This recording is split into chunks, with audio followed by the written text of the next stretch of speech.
Hello दोस्तों, आप सभी का स्वागत है हमारे YouTube चैनल क्राइम से हटकर कहानी में। तो कैसे हैं आप सब। आज की कहानी है प्रिया और प्रियंका की। ऐसा क्या होता है प्रिया और प्रियंका की ज़िंदगी में कि दोनों बहनी की ज़िंदगी बर्बाद हो जाती है और उनके माँ बाप भी कुछ साल पहले डेथ हो जाते हैं। तो ऐसा क्या होता है प्रिया और प्रियंका की ज़िंदगी में कि दुनिया छोड़ने के सिवा और कोई चारा नहीं होता है।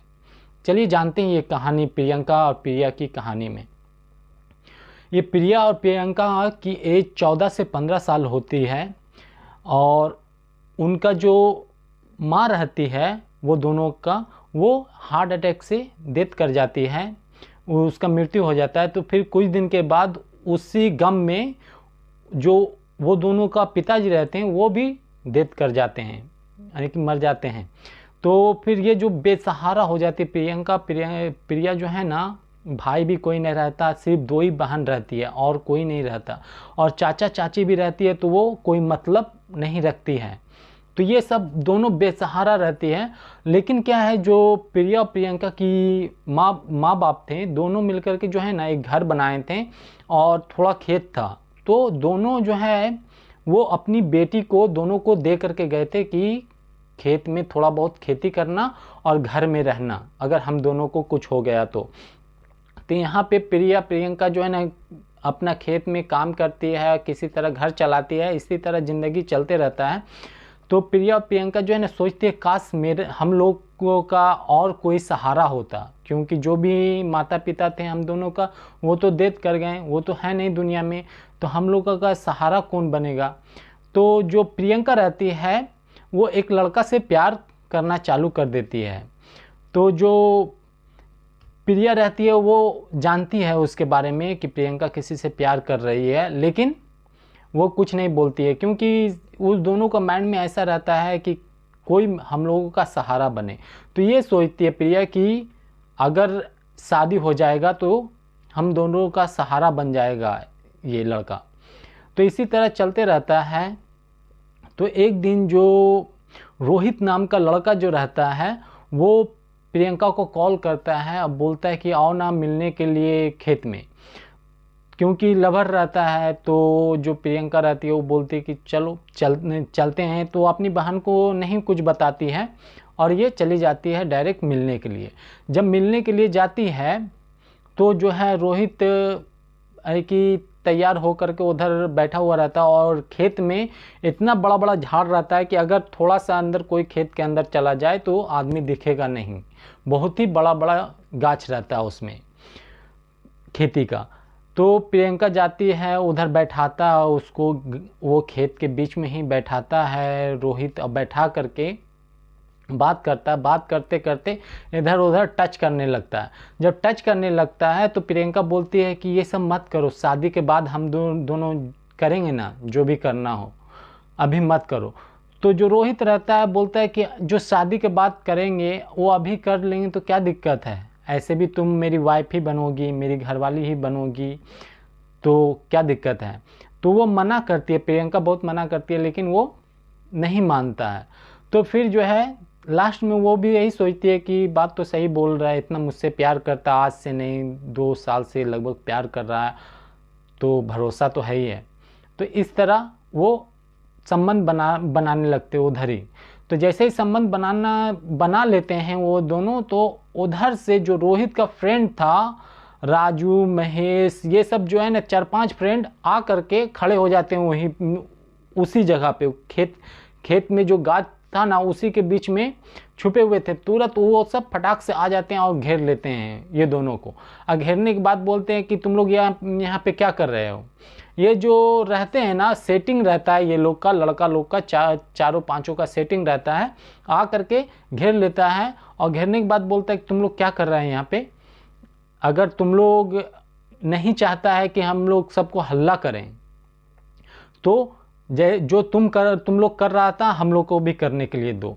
तो यहाँ पे प्रियंका एकदम घबरा जाती है कि ये क्या बोल रहा है ये लोग, क्योंकि प्रियंका तो इससे प्यार करती थी इसलिए संबंध बना ली, लेकिन ये तो लोग तो ज़बरदस्ती करना चाह रहे थे। तो प्रियंका मना करती है कि तुम लोग को अगर हल्ला करना है, जो भी करना है कर लो, क्योंकि हम दोनों शादी करने वाले हैं। तो जो रोहित रहता है वो मना करता है कि देखो तुम्हारा, अगर ये लोग हल्ला कर देगा तुम्हारा भी इज्जत जाएगा, मेरा भी इज्जत जाएगा, तो अगर ये लोग करने के लिए मांग रहा तो करने दो, कोई दिक्कत नहीं है, ऐसे भी तुम मेरी पत्नी बनोगी, तो कर लेगा तो क्या दिक्कत है, चलो करने दो। तो प्रियंका मना करती है, फिर भी ये चारों पांचों मिलकर के ज़बरदस्ती उसके साथ लग जाता है। जब करते करते करते करते कि चारों पांचों मिलकर करता है तो वो बेहोश होने लगती है। जब बेहोश होने लगती है, मुंह से फेंद आने लगने, झाग आने लगता है, तो जो चारों रहता है, जो 4-5 लड़का रहता है, उसमें से 3 भाग जाता है कि इसको क्या हो गया, और 2 जो बचता है वो उठा करके बोलता है कि चलो इसको डॉक्टर के पास ले जाते हैं, क्योंकि ये मर गई तो प्यार तो मैं करता हूँ इससे, मैं फंस जाऊँगा, तो इससे बढ़िया डॉक्टर के पास ले जाते, इसका इलाज करवाते हैं। जब डॉक्टर के पास जाता है इलाज करवाने के लिए, तो वो झोला छाप डॉक्टर रहता है। जैसे कोई गांव में, छोटा मोटा गांव में डॉक्टर रहता है, झोला छाप डॉक्टर रहता है, एकदम छोटा जैसा। तो वो डॉक्टर देखता है कि इसका कमर के नीचे से पूरा भींगा हुआ है, पूरा का पूरा एकदम भींगा हुआ है, ऊपर का कपड़ा सिर्फ सूखा हुआ है और कमर के नीचे पूरा कपड़ा भींगा हुआ है। तो डॉक्टर जो है ना हिल जाता है, क्योंकि झोला छाप डॉक्टर रहता है, उसको कुछ आता जाता नहीं है, थोड़ा सा इधर उधर से सर्दी खांसी का दवा देने के लिए सीखा हुआ रहता है। तो वो देखता है, बोलता है मुझसे इसका कुछ भी नहीं होगा, यहाँ पे इधर से तुम उठा करके तुम बड़े शहर ले करके जाओ तो ये बच सकती है, नहीं तो इसका कोई गारंटी नहीं है, तुम ले करके जाओ। तो जो लड़का ले करके जाता है वो बोलता है कि एक काम करिए, कुछ भी दवा दे दीजिए इसको कि हम लोग खिला पिला सकें।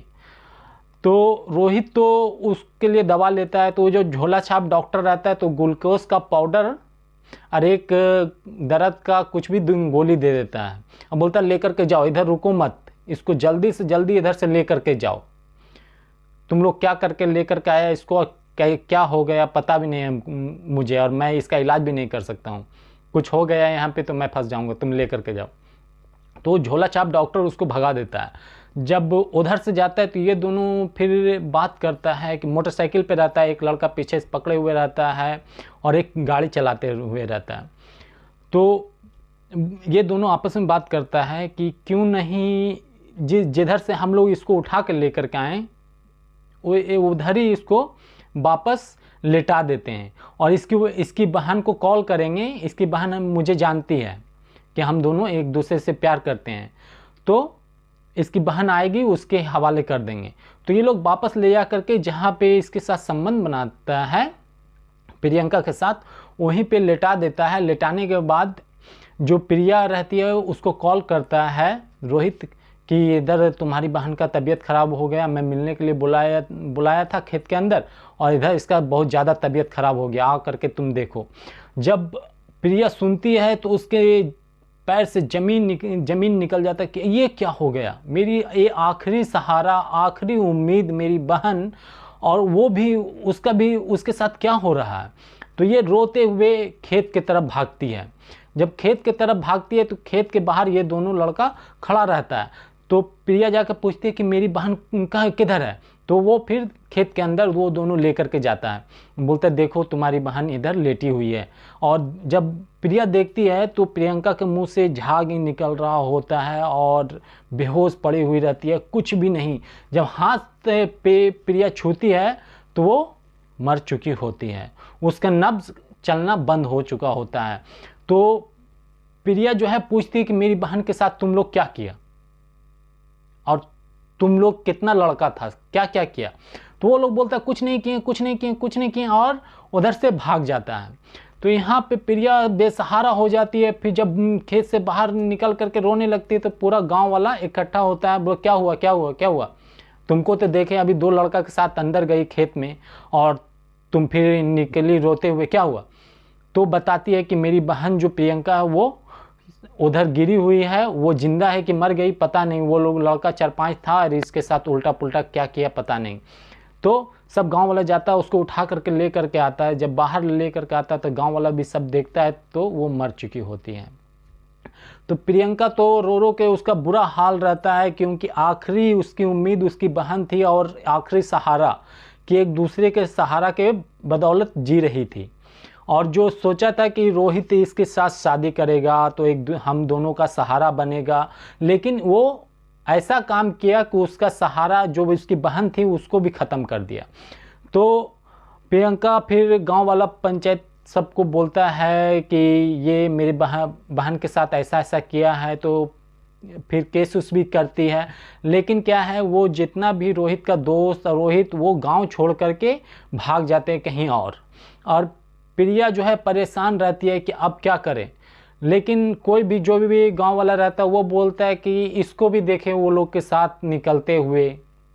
तो प्रिया बोलती है कि हाँ मैं निकल रही थी, लेकिन वो लोग मुझे बुलाया था कॉल करके कि आओ इधर और आ करके अपनी बहन को बचाओ। जब मैं देखी जा करके तो मेरी बहन ऑलरेडी मर चुकी थी। उसका हाथ में पकड़ी तो वो हाथ नब्ज उसका चल ही नहीं रहा था। वो लोग किया ऐसा, लेकिन गांव वाले उसी पे इल्ज़ाम लगाने लगते हैं कि ये भी हो सकती है, कुछ कर रही होगी साथ में ऐसा वैसा। लेकिन प्रिया तो अपना घर में खाना बना रही थी।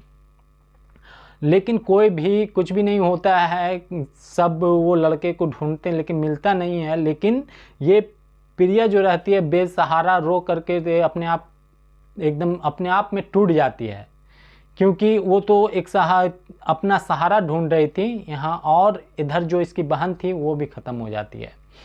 तो इस कहानी से हम लोग को ये सीख मिलता है कि भरोसा करें, लेकिन हद से ज़्यादा भरोसा करना किसी पे अपने आप को नुकसान पहुंचाने वाली बात है। इसलिए भरोसा करने से पहले किसी पे अकेले जाना, वो भी लड़की हो करके, और भी ऐसा जगह कि कोई आता जाता ना हो, अगर अंदर कुछ हो भी रहा हो तो पता नहीं ना चले, तो पहले उस पर भरोसा अच्छे से कर लें फिर कहीं जाए। नहीं तो यही होगा जो प्रियंका के साथ हुआ है। तो चलिए दोस्तों, ये कहानी में फिर से दूसरी कहानी में मिलेंगे। ये कहानी कैसी लगी आप ज़रूर बताइएगा।